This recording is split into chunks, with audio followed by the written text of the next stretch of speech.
இருக்கிற யோசவ நாமத்தில் என் அன்பின் வாழ்த்துக்களை தெரிவிப்பதில் மகிழ்ச்சி அடைகிறேன். கர்த்தருடைய பரிசுத்த நாமத்துக்கு மகிமை உண்டாவதாக. சபை கூடியவர்களை தேவன் ஆசீர்வதற்காக கர்த்தரை துதிக்கிறேன், தோத்தரிக்கிறேன். கர்த்தரின் விஷயமும் அதன் அர்த்தமும் என்ற தலைப்பிலே இந்த 2வது வாரமாக உங்களோடு ஆண்டுடைய வார்த்தையை பகிர்ந்தளிக்க இருக்கிறேன். கடந்த வாரத்திலே முதல் வாரத்திலே கர்த்தரின் பந்தியும் அவசியமும் அர்த்தம் என்ற தலைப்பிலே முதல் வாரத்திலே நாம் தியானித்தோம். பாடுகளை குறித்து தியானித்தோம். கர்த்தரின் பந்தியின் அர்த்தத்தை குறித்து தியானித்தோம். அதை விளங்கிக் கொண்டோம். இன்றைய திருச்சபைகள் எப்படி கர்த்தருடைய பந்தியை குறிக்கிறார்கள், சபைகள் எப்படியெல்லாம் அதை நடக்கிறது, எப்படி தவறுகள் நடக்கிறதுன்னு சொல்லி கடந்த வாரத்திலே பார்த்தோம். கர்த்தருக்கு ஸ்தோத்திரம். இந்த 2வது வாரத்திலும் கர்த்தரின் பந்தியின் அவசியமும் அர்த்தம் என்ற தலைப்பில் நம்ம பார்க்க போறோம். இதுல 7 காரியத்தை குறித்து நாம் சொல்லப்பட்டிருக்கிறது. 7 காரியங்கள். அதாவது மார்க்கு சுவிசேஷம், கடந்த வாரத்துல மத்திய சுவிசேஷத்துல பார்த்தோம் கர்த்தருடைய பந்தியை குறித்து. இந்த 2வது வாரத்துல மார்க்கு சுவிசேஷத்துல மார்க்கு என்ன சொல்லியிருக்கிறார், மார்க்கு கர்த்தருடைய பந்தியை குறித்து மார்க்கு எப்படி எழுதப்பட்டிருக்கிறது பார்க்க போறோம். மார்க்கு சுவிசேஷம் 14ஆம் அதிகாரத்தை திருப்பிக் கொள்ளுங்கள். 22, 23, 26 4 வசனங்களை வாசிக்க கேட்போம். அவர்கள் அப்பத்தை எடுத்து ஆசீர்வதித்து அதை இது சரீரமாக என்றார். பின்பு பாத்திரத்தில்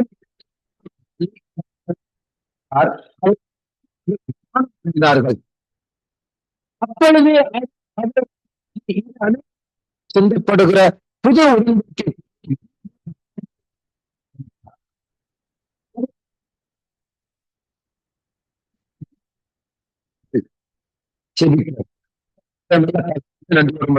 தோத்தரிக்கிறோம் ஐயா. அர்த்தத்தை குறித்து தியானிக்க நீர் கொடுத்த கருவைக்காக நன்றி. 2வது வாரத்தில் ஆண்டவரே கர்த்தரின் பந்தியும் அதனுடைய அவசியம் அர்த்தங்களை எங்களுக்கு பரிசுத்த ஆவியானவர் கொண்டு கற்றுத்தருவதற்காக நன்றி செலுத்துகிறோம் ஆண்டவரே. இப்பொழுது பரிசுத்த ஆவியானவர் கொண்டு நீங்க வார்த்தைகளுக்காக நன்றி. இயேசுவின் நாமத்திலே ஜெபிக்கிறோம் எங்கள் பரிசுத்தமுள்ள நல்ல பிதாவே. இந்த 4 வசனத்துக்குள்ள கர்த்தரின் பந்தியை குறித்து 7 காரியங்களை 3 விதமான தலைக்கு இயேசு போதித்ததை நாம் பார்க்கலாம். இன்று இயேசுவின் சரீரமும் ஆசீர்வாதமும், இயேசு தமது சரீரத்தை ஆசீர்வதித்து கொடுத்தார் என்று பார்க்கிறோம். 2வதாக இயேசு கிறிஸ்துவின் ரத்தத்தை தோத்திரம் பண்ணி கொடுத்தார். இயேசு தமது ரத்தத்தை தோத்திரம் பண்ணி கொடுத்தார். 3வதாக புது உடன்படிக்கையாய் இருக்கிறது என்றார்.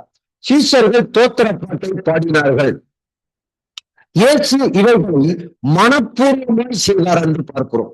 மனப்பூர்வமா மனிதன் வேலையை சொல்வது உற்சாகமா செய்ய வேண்டும், உறுதியாக செய்ய வேண்டும், நம்பிக்கையோடு செய்யப்பட வேண்டும். வேலையை செய்யணும்.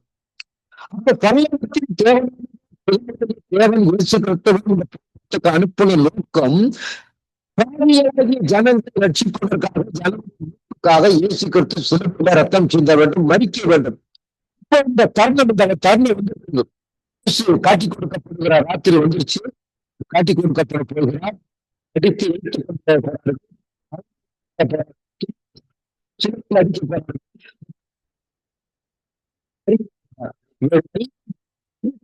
இந்த வேலையை செய்கிறார் பாருங்க.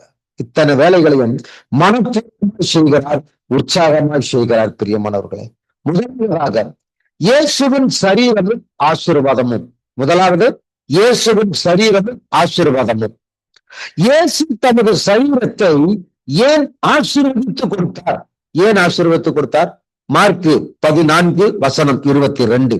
அவர்கள் பேச்சனும் பெண்ணுகையில் இயேசு அப்பத்தை எடுத்து ஆசீர்வதித்து அதை பெற்று அவர்களுக்கு விஷயங்கள் இது என்னுடைய சரீரமாக இருக்கிறது என்றார். இயேசு கிறிஸ்து தமது சரீரத்தை ஆசீர்வதித்து கொடுத்தார். ஏற்றுக்கொண்டவர்கள் தன்னை பின்பற்றுகிற தனக்கு ஊழியம் செய்கிற சனங்கள் நன்றாக இருக்க வேண்டும், ஆரோக்கியமா இருக்க வேண்டும், சுகமா இருக்க வேண்டும். அதற்காகத்தான் இயேசு தமது சரீரத்தை ஆசீர்வதித்து கொடுத்தார். ரெண்டு, கவனம் செய்யவில்லை. இயேசு இந்த வேலையை கவனம் செய்யவில்லை, துக்கத்தோடு செய்யவில்லை, வேதனையோடு செய்யவில்லை, ஏழைகளுக்கு செய்யவில்லை, கடமைக்காக செய்யவில்லை. நாளைக்கு மறிக்க போறோம், இதை செஞ்சா நான் சொல்ல கருத்தோடு செய்கிறார், கடமையாக செய்கிறார். கரிசனையோடு செய்தார், சந்தோஷத்தோடு செய்தார், உற்சாகத்தோடு செய்தார், உண்மையோடு செய்தார், தன்னுடைய கடமையாகவே செய்தார்.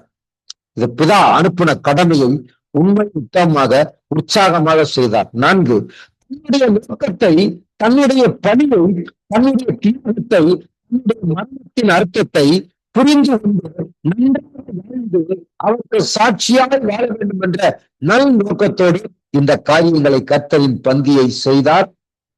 தமது சரீரத்தை ஆசீர்வதித்து கொடுத்தார். சரிங்களா?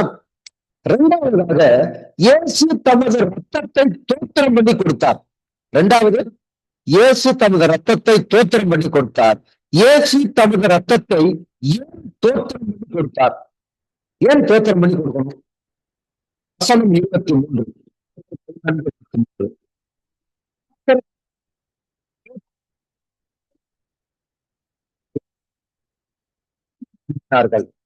இயேசு தமது ரத்தத்தை இன்னும் தோற்றம் பண்ணி கொடுக்க வேண்டும்.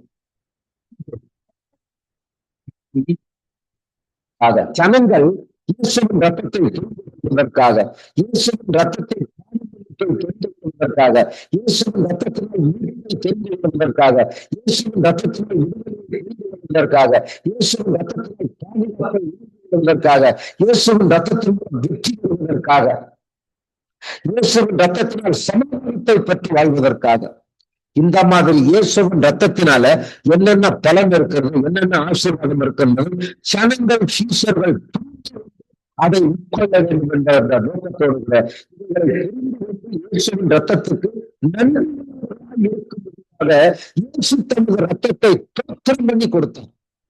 அப்ப இயேசு என்ன தோத்திரம் பண்ணு சொல்லி இங்க சொல்லல, சொன்ன உலகம் சொல்லப்பட்டிருக்கு.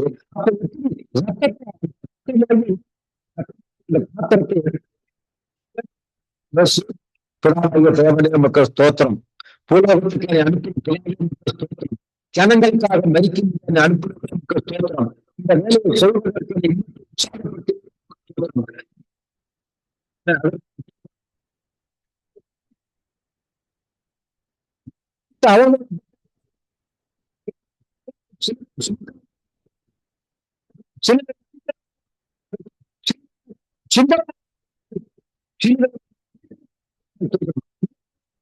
ஜனங்கள் மனம் ரட்சிக்கப்பட்டு தோத்திரம் என்று சொல்லி இத்தனை ஏறெடுத்தார். அந்த ரத்தத்தை சீசர்களுக்கு கொடுத்திருக்க கூடும். அல்லா நானும் என்ன செய்ய வேண்டும்? தோத்திரம் பண்ணணும். ஆண்டவரே, கல்வாரி சிலுவைக்காக ஸ்தோத்திரம், இயேசுவுக்காக தோத்திரம், நீக்காக ஸ்தோத்திரம், கல்வாரி பாவங்களுக்காக ஸ்தோத்திரம், கல்வாரியில் சிந்தப்பட்ட இயேசுவின் ரத்தத்துக்காக தோத்திரம் என்று சொல்லி நீங்களும் நானும் தோத்திரம் பண்ணும் போதுதான் இந்த ஆசீர்வாதங்களை பற்றி சுகமாய் வாழ முடியும், ஆரோக்கியமாக வாழ முடியும், செல்வ செழிப்பாய் வாழ முடியும். இந்த கர்த்தரின் பந்தியில அவ்வளவு ரகசியம் இருக்கிறது, அவ்வளவு ஆசீர்வாதம் இருக்கிறது. பிரியமானவர்களே, இரண்டாவது காரியம், இயேசுவின் ரத்தமும் புதிய உடன்படிக்கையும். இயேசுவின் ரத்தமும் புதிய உடன்படிக்கையும். புது உடன்படிக்கை என்றால் என்ன? வசனம் 24, மார்க் 14:24. அப்பொழுது இயேசு அவர்களை நோக்கி, இது அநேகருக்காக சிந்தப்படுகிற புது உடன்படிக்கை சொன்னார். அப்ப உடன்படிக்கை என்றால் என்ன? உடன்படிக்கை என்றால் என்ன? இயேசுவை ஏற்றுக்கொண்டவர்கள், இயேசுவை பின்பற்றுகிறவர்கள், இயேசுவை ஆதரிக்கிறவர்கள், இயேசுவுக்கு ஊழியம் செய்கிறவர்கள், இஷ்டப்படி தங்கள் விருப்பப்படி வாழாமல் தேவனின் விருப்பத்தை புரிந்து சித்தத்தின்படி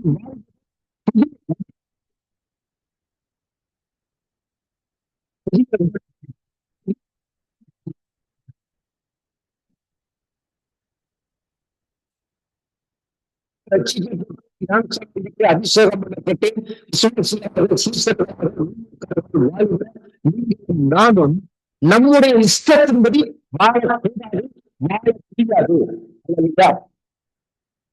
என்ன சொல்றார் பாப்பா? மத்திய 7ஆம் அதிகாரத்தை திருப்புவோம். மத்திய 7, மத்திய 7:22. சொல்கிறவனே அல்லாமல் சொல்லுகிறவன் பிரவேசிப்பதில்லை. அப்ப பிதாவின் சித்தத்தின்படி செய்யணும், வசனத்தின்படி வாழணும்.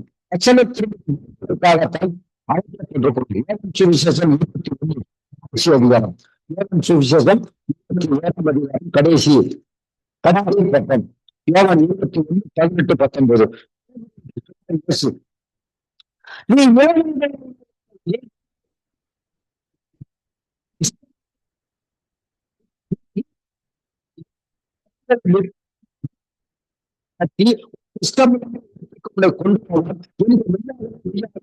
சொல்லுகிறேன். இன்னும் மரணத்தினாலே அவன் சொன்னார். அவன் இதை சொல்ல பின்பு அவனை நோக்கி என்னை பின்பற்றி வந்தார். என்னை பின்பற்றி வா, இயேசுவை பின்பற்ற வேண்டும். அவன் கிறிஸ்தவன் கிடையாது. விசுவாசியா இருந்தாலும் சரி, சீசனா இருந்தாலும் சரி, இயேசுவுக்காக தன்னை பிரதிஷ்டை பண்ணாத எவனும், பிரதிஷ்டை செய்யாத எவனும் கிறிஸ்தவன் வாழ்க்கை, டூப்ளிகேட்டான வாழ்க்கை.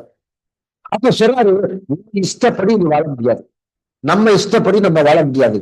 வேதத்தை வாசித்து தியானித்து இயேசு கருத்து என்ன சொல்லுகிறாரோ புதிய உடன்படிக்கை மற்ற 2:24 சொல்லி இந்த வார்த்தைகளை கேட்டு அதன் மீது சொல்கிறார்.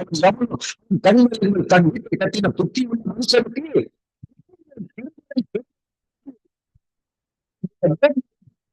செய்யப்பட்டது ஏனென்றால் அது கண்மணியாகிய இயேசுவின் மேல் அஸ்திவாரம் கட்டப்பட்டிருக்கிறேன்னு சொன்னார். பிரியமானவர்களே, அப்ப நம்ம இஷ்டப்பட்டு வாழக்கூடாது, நம்ம இஷ்டப்பட்டு போகக்கூடாது, நம்ம இஷ்டப்பட்டு நம்ம இஷ்டப்பட்டு நம்ம இஷ்டப்பட்டு மனிதர்களை தேவ சித்தத்தை அறிந்து, தேவ சித்தத்தை புரிந்து, தேவ ரத்தத்துக்கு வாழ்க்கை உண்மையான வாழ்க்கை அதற்காகத்தான் நீங்கள் அதுதான் கர்த்தரின் பந்தியினால் வருகிற ஆசீர்வாதத்தின் ரகசியங்கள் விளையாடப்பட்டது. சரி, கடைசியாக 4 சீஷர்கள் தோற்றத்தை பாடி ஒலிவ மலைக்கு போனார்கள். வசனம் மார்க் 14:26. அவர்கள் இப்ப இயேசு தன்னுடைய ரத்தத்தை தோத்திரம் பண்ணி கொடுத்தார். இப்ப சீஷர்கள் இந்த செய்தியை கேட்டுட்டு அப்பத்தை வாங்கி சாப்பிட்டு ரசத்தை வாங்கி பானம் பண்ணிட்டு ரத்தத்தை வாங்கி பானம் பாடிட்டு தோற்ற பாடினாங்க. அப்ப சீஷர்கள் தோற்ற பாட்டு பாடினாங்களா? சித்தத்தை பின்பற்றினார்கள். இயேசுவின் உபதேசத்தை ஏற்றுக்கொண்டார்கள். கல்வி சிலுவையை பின்பற்றினார்கள். இயேசுவின் பாடுகளுக்காக தோற்கடித்தார்கள். சீஷர்கள் எப்படி தோற்றம் பண்ணிட்டாங்க?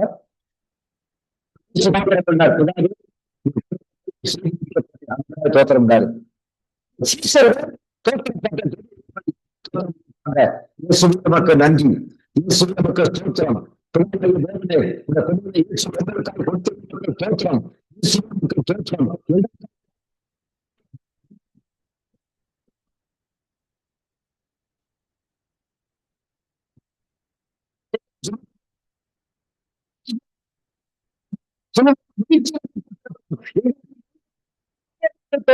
எங்கள் பாவங்களை மன்னிக்கிறது தோத்திரம் பண்ணியிருப்பார்கள்.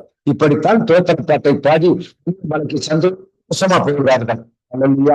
செய்தியை கேட்கிற எனக்கு அன்புக்குரிய சகோதரர்கள் சகோதரிகள், கர்த்தரின் பந்திய தானோ என்று சிந்திச்சிருக்க கூடாது. விசுவாசத்தோடு கூட இயேசு எனக்காக மரித்தார், எனக்காக வந்தார், எனக்காக ரத்தம் சிந்தினார், என் பாவம் மூடப்பட்டது, என் பாவம் கொல்லப்பட்டது, நான் சுகம் பெற்றுக் கொண்டேன், ஆரோக்கியம் பெற்றுக் கொண்டேன், ஐஸ்வர்யத்தை பெற்றுக் கொண்டேன். இந்த உலகத்துல சாட்சியாய் வாழ்ந்து சொல்லி பிரதிஷ்டை பண்ணி அர்ப்பணித்து தோத்தரித்து வாழ்வதுதான் வாழ்க்கை. வாழ்க்கை அல்ல.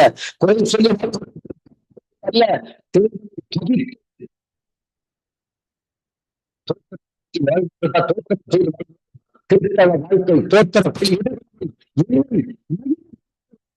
சொல்லுகிறது தோற்றத்தினாலே கிருபை பெருகும், தோற்றத்தினாலே ஞானம் பெருகும், தோற்றத்தினால அறிவு பெருகும், தோற்றத்தினாலே ஆசீர்வாதங்கள் பெருகும். இந்த செய்தியை கேட்டிருக்கிற எனக்கு அன்பானவர்களை உண்மை துதிக்கிறேன், தோத்தரிக்கிறேன். நீங்கள் இந்த இயேசுவுக்கு தோத்திரம் பண்ணி செலுத்தணும். உன்னை பெற்ற தாயின் தவறுகள் உனக்காக ரத்தம் சிந்த முடியாது, உனக்காக மறிக்க முடியாது. ஆனால் இயேசு உனக்காக மறித்திருக்கிறார். இயேசு உனக்காக சிந்தி இருக்கிறார். நீ நல்லா வாழ மறித்திருக்கிறார். நீ ஆரோக்கியமா வாழ வேண்டியதற்காக காயத்தப்பட்டார். உன் பாவத்தை மன்னிக்க, உன் சாபத்தை முடிப்பதற்காக இயேசு தன்னை பலியாக்கினார். அதற்காக நீ விலையேறப்பட்ட ஆயிரம் செலுத்த வேண்டும். தோத்திரம் செலுத்துவாயாமல் உன் குடும்பம் ஆசீர்வதிக்கப்படும், நீ ஆசீர்வதிக்கப்படுவாய், நீ தீர்க்காயுசோடு வாழ்வாய். சரியா? செபிப்போம். நல்ல தகப்பனை நன்றி ஒரு துதிக்கிறோம், தோத்தரிக்கிறோம். ஆண்டவரை விலையேறப்பட்ட நல்ல நல்ல தாய் நன்றி செலுத்துகிறோம். கட்டளை செய்து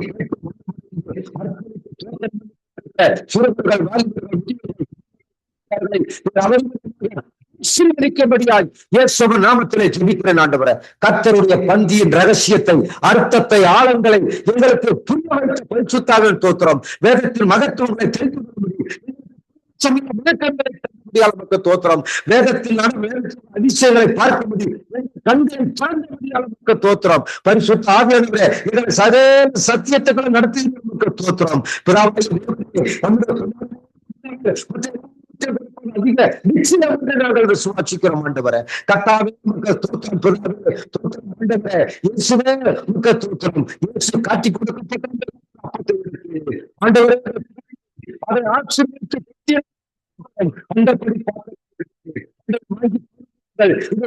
சிந்தப்பட்ட அநேகருக்கால் சிந்தப்பட்ட புது உடன்படிக்கைக்குரிய உமக்கு தோத்திரம் ஐயா. இந்த வெளியேறப்பட்ட கர்த்தருடைய பந்திக்காக தோத்திரம், சரீரத்துக்காக தோத்திரம்,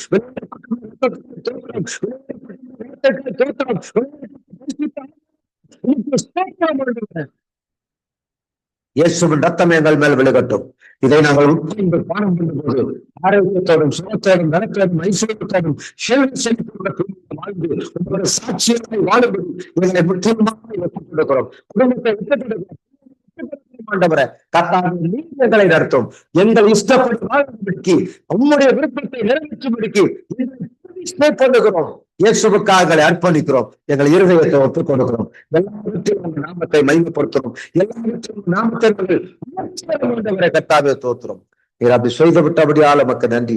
எங்களுடைய ஆசிரியர்கள் விட்டபடியால் நமக்கு நன்றி. எங்களை தரையிட்டம் தாழ்த்தி ஒப்புக் கொடுக்கிறோம். எல்லா துணி கண்ணு மைமலாமத்திற்கு செலுத்துறோம். எங்கள் மீட்புரட்சம் இருக்கிற இயேசுவின் நாமத்திலே ஜெபிக்கிறோம். எங்கள் பரிசுத்தமுள்ள நல்ல பிதாவே. ஆமேன், ஆமேன். என் ஆத்துமாவே கர்த்தரை ஸ்தோத்திரி, என் ஸ்தோத்திரி, என் ஆத்துமாவே கர்த்தரை ஸ்தோத்திரி, அவர் செய்த சகல மகனே.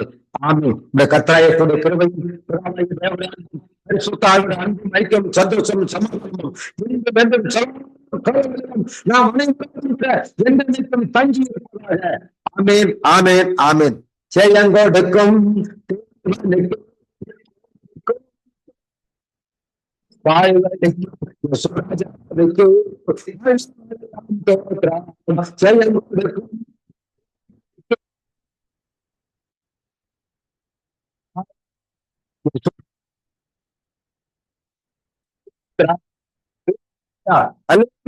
கர்த்தர் பார்க்கலாம்.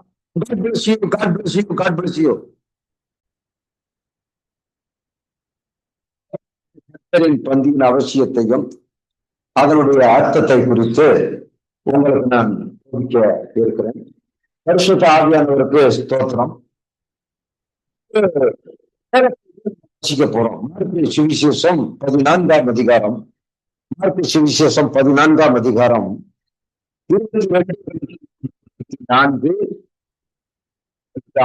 4 வசனங்களை வாசிக்க போறோம். அப்பத்தை எடுத்து ஆசீர்வதித்து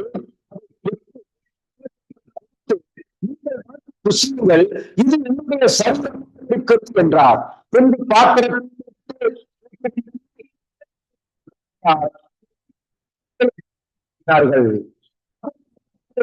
இது அனைத்து சிந்தப்படுகிற புது உடன்படிக்கைக்குரிய என்னுடைய ரத்தமாக இருக்கிறது.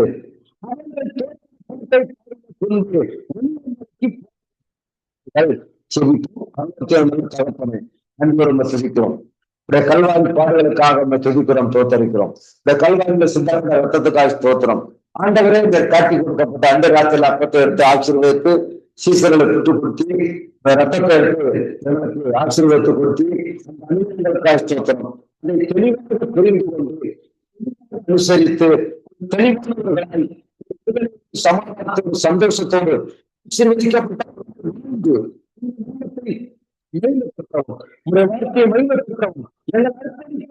இப்படிப்பட்ட வேதத்தின் ரகசியங்களை திறந்ததற்காய் நன்றி. நன்றி.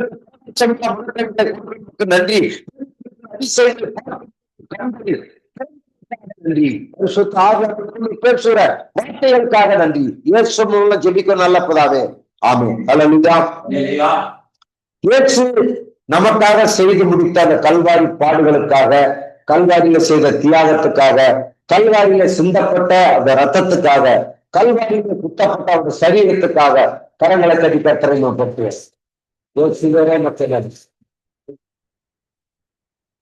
கர்த்தரின் பந்தியின் அவசியம். இதுல பாருங்க, ஒரு 7 காரியங்களை சொல்லி இந்த 4 வசனத்திலையும் மார்க்கு விஷயம் 4 வசனத்துல சொல்லப்பட்ட 7 விதமான காரியங்கள் அது 3 பிரித்து இயேசு கற்றுக் கொடுக்கிறத பார்க்கணும் சீசர்களுக்கு. இயேசுவின் சரீரம் ஒண்ணு, இயேசுவின் சரீரமும் ஆசீர்வதித்து கொடுத்தார். இயேசுவின் சரீரத்தை ஆசீர்வதித்து கொடுக்கிறார்.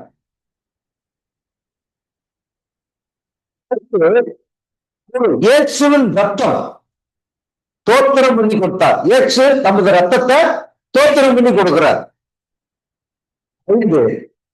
புது உடன்படிக்கையாய் இருக்கிறது அப்படிங்கிறாரு. சீசர்கள் தோத்திர பாட்டை பாடினார்கள். 7 இயேசு இவைகளை மனப்பூர்வமா செய்தார். அல்லையா?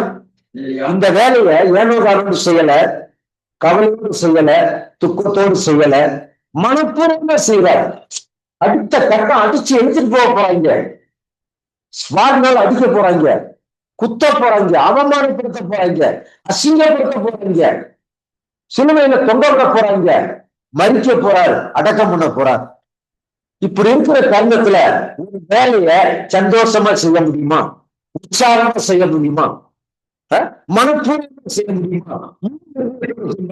இந்த நாளைக்கு நாம் மறிக்க போறது தெரிஞ்சோம். இந்த வேலைகளை அவர் உற்சாகமா செய்கிறார், உற்சாகம் ஆயத்தப்படுத்துகிறார். அதனால அவருக்கு அவரை பாடுகிறது, ஊற்றுகிறது, ஜனங்கள் அவரை ஏற்றுக்கொள்ளுகிறார்கள். கரங்களை பற்றி கத்திரமா படுத்துவோமா? ஹல்லேலூயா.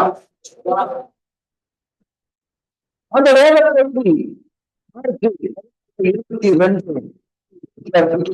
வச்சுக்கோங்க. இன்னைக்கு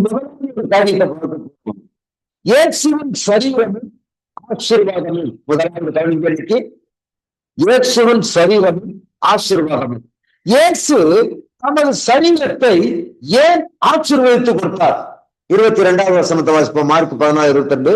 அவர்கள் போஷணம் பண்ணுகையில் இயேசு அப்பத்தை எடுத்து ஆசீர்வதித்து அதை அவர்களுக்கு கொடுத்து, நீங்கள் வாங்கி புசிங்கள், இது என்னுடைய சரீரம் இருக்கிறது சொன்னார்.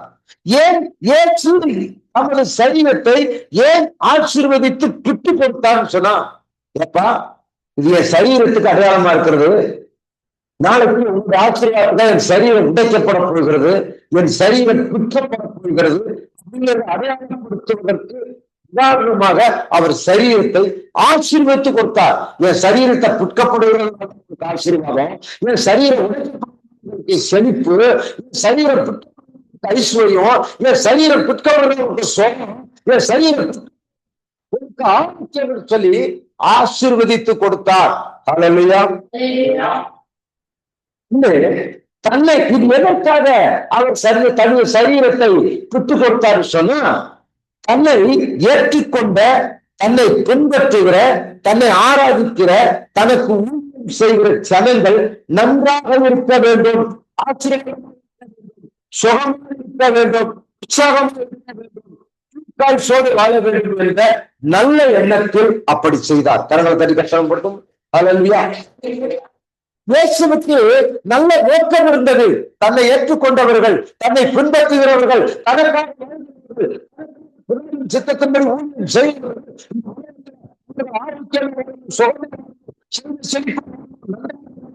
நல்ல நோக்கத்தில் கூட அதை ஆசீர்வதித்து கொடுக்கிறார். அல்லேலூயா. ரெண்டு,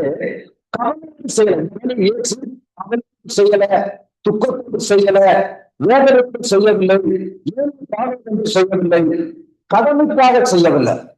இவ்வளவு நாளைக்கு மறிக்க போறோம், சாக போறோம், இது எதுக்கு இவ்வளவு செய்யணும் அப்படி செய்யல. மன உற்சாகமா செய்யறாரு, சந்தோஷமா செய்யறாரு, புண்ணியம் செய்கிறார். இயேசு ஒரு இருக்கிறார். அல்லேலூயா. அந்தி விசாரணை என்பது விளையாட்டது.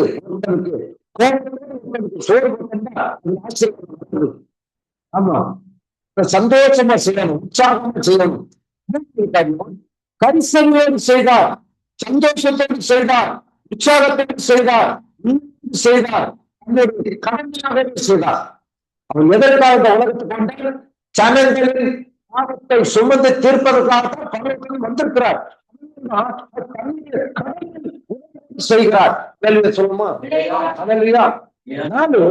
தன்னுடைய நோக்கத்தை, தன்னுடைய பணியை, தன்னுடைய தியாகத்தை, தன்னுடைய மரணத்தின் அர்த்தத்தை சாட்சியாக வாழவும் செய்தார். இப்ப விசுவாசிகளாகிய நீங்கள் நானும் சீஷர்களும் ஊழியக்காரர்களும்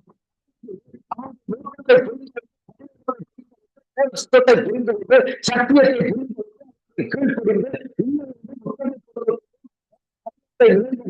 சாட்சியா அவருக்கு சாட்சியா இப்படி செய்தார். இரண்டாவது காரியம், இயேசு தமது ரத்தத்தை தோற்றம் பண்ணி கொடுத்தார். இயேசு தமது ரத்தத்தை தோற்றம் பண்ணி கொடுத்தார். இயேசு தமது ரத்தத்தை ஏன் தோற்றம் பண்ணி கொடுத்தார்? வசனம் 23, மார்க் 14:23.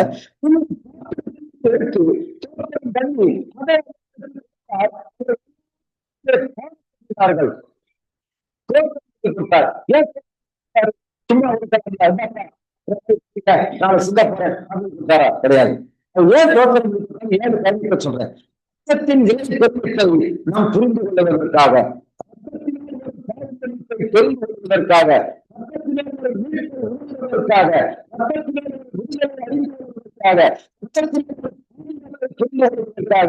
வெற்றியை புரிந்துவதற்காக,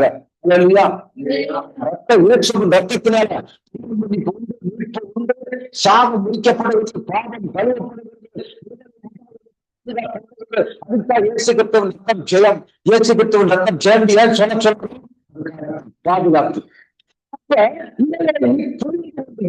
ரத்தத்தை ரத்தத்துக்கு நன்றி இருக்கும்படியாக இயேசு தமது ரத்தத்தை தோற்றம் பண்ணி கொடுத்தார். அல்லேலூயா.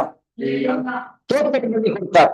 அப்ப இயேசு தமது ரத்தத்தை தோற்றம் பண்ணி கொடுத்தார்னு சொல்லப்படுது. அப்ப எப்படி தோற்றம் பண்ணுவான்னு அதை எழுதல, சொல்லப்பட்ட வார்த்தைகளை எழுதினால் தோற்றம் பண்ணி கொடுத்தார்ல ரத்தத்தை. இப்ப எப்படி தோற்றம் பண்ணியிருப்பார்? பிதாவே தோத்தரிக்கிறேன், பரலோகத்துக்கு நீ அனுப்புற நோக்கத்திற்காக தோத்தரிக்கிறேன். இப்போ நீ அனுப்புற நோக்கத்தை நிறைவேற்றுகிறேன்.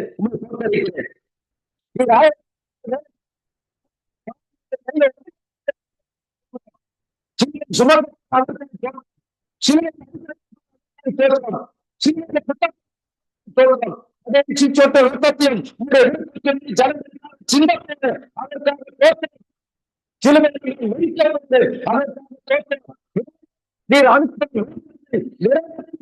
என்னை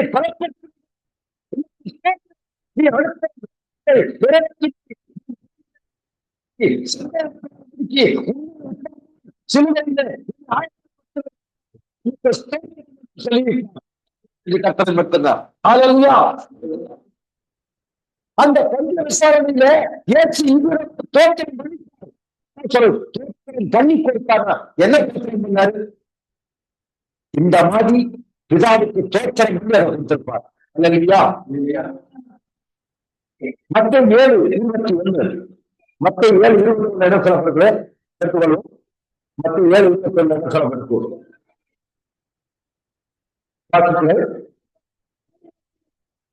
சுத்தத்தின்படி செய்வது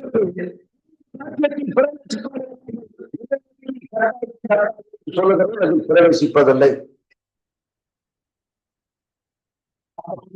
சித்தத்தை செய்வதற்காக விதமாக தோற்றம் பண்ணித்தான் அதை கொடுத்தார். இத்தனை தோற்றங்களை பண்ணியிருக்கார் பிதாவுக்கு.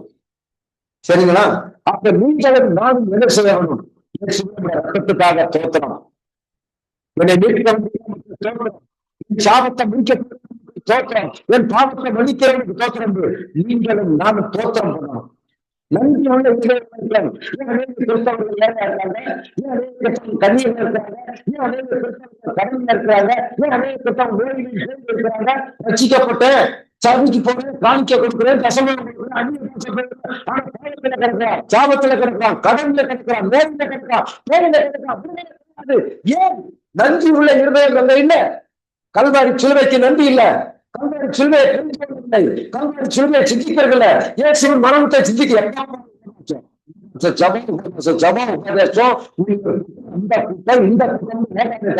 கல்வாரியை குறித்த கரிசனம் இல்லை, கல்வாரியை குறித்த அன்பு இல்ல, கல்வாரியை குறித்த ஒரு அறிவு இல்ல, உபதேசத்துக்கு இருக்கிற அறிவு கல்வாரிக்கு இல்ல, ஜபத்துக்கு இருக்கிற அறிவு கல்வாரி மேல இல்ல.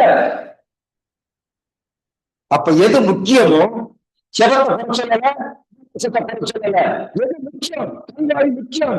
கல்வாரியில் அடிக்கப்பட்ட முக்கியம், கல்வாரியில சிந்தப்பட்ட முக்கியம், கல்வாரி சிலுவையில மரித்த இயேசு முக்கியம். அதற்கு பிறகு உபதேசம், ஜபம் எல்லாமே. அது இல்லாமல் இது இல்ல அப்படின்னு சொல்லுவோமோ.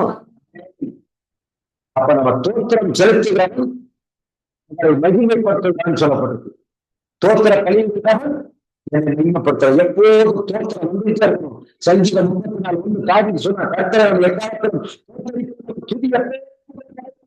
அடைஞ்சா முடிஞ்சா அடைஞ்சா முடிஞ்சா அடைஞ்சா முடிஞ்சா ஏற்றுவே முத்து தோத்திரம், ஏற்றுவே முத்து தோத்திரம், அடைஞ்சா முடிஞ்சா எப்போதும் தோற்றம் சொல்லணும்.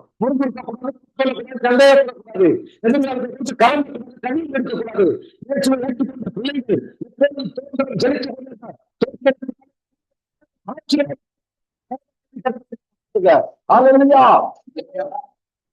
உங்களை சும்மா தேவை அழைக்கல, ஏதோ புரிஞ்சு புடிச்சாங்க வீட்டுக்கு நாங்க எடுத்துவாங்க சபைக்கு. தெரிந்துகொண்டார் தோத்திரம் செலுத்த வேண்டும். மூன்றாவது காரியம், இயேசுவின் ரத்தமும் புது உடன்படிக்கையும். இயேசுவின் ரத்தமும் புது உடன்படிக்கையும். புது உடன்படிக்கை என்றால் என்ன? வசனம் 24, மத்தேயு 14:24. அவர் அவர்களை நோக்கி, இது அநேகருக்காக சிந்தப்படுகிற புது உடன்படிக்கை என்னுடைய ரத்தமாக இருக்கிறது என்றார். என்னுடைய ரத்தமாக இருக்கிறது என்றார். இதுல ஒரு 4 காரியத்தை பார்ப்போம். ஏற்றுவை ஏற்றுக்கொண்டவர். புது உடன்படிக்கை என்றால் என்ன? இந்த கல்வி உடன்படிக்கை என்ன? அது புது உடன்படிக்கை, புதிய ஏற்பாட்டு உடன்படிக்கை. பழைய ஏற்பாட்டுக்கு